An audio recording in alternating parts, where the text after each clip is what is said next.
Gouvernement Bayrou, pire qu'un étron. Manuel Valls insulté par un auditeur de France Inter.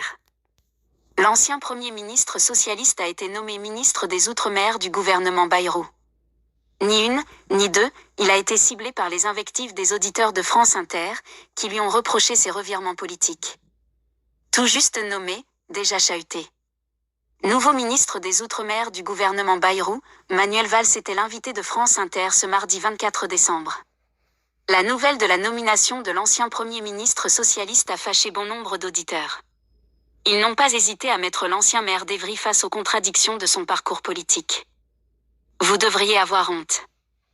Je voudrais dire à Manuel Valls qu'il a participé sous Hollande à la destruction de la gauche, qu'il a trahi le PS et son candidat Benoît Hamon, qu'il s'est exilé en Espagne et s'est fait jeter, qu'il cherche à se rallier à Macron et qu'il n'a pas été élu, a commenté Jean Noël, un auditeur de la station.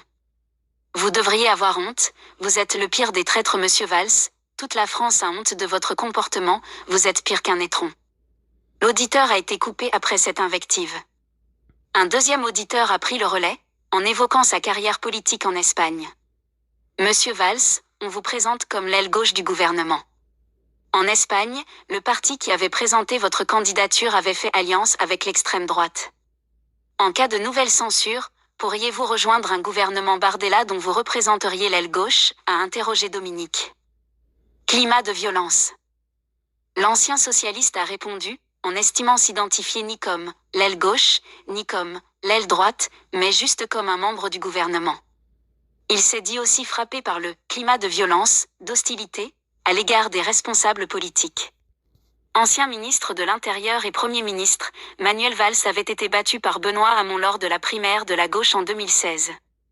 Il n'avait pas soutenu son adversaire socialiste lors de la présidentielle, lui préférant Emmanuel Macron. Cette décision avait entraîné son exclusion du Parti socialiste.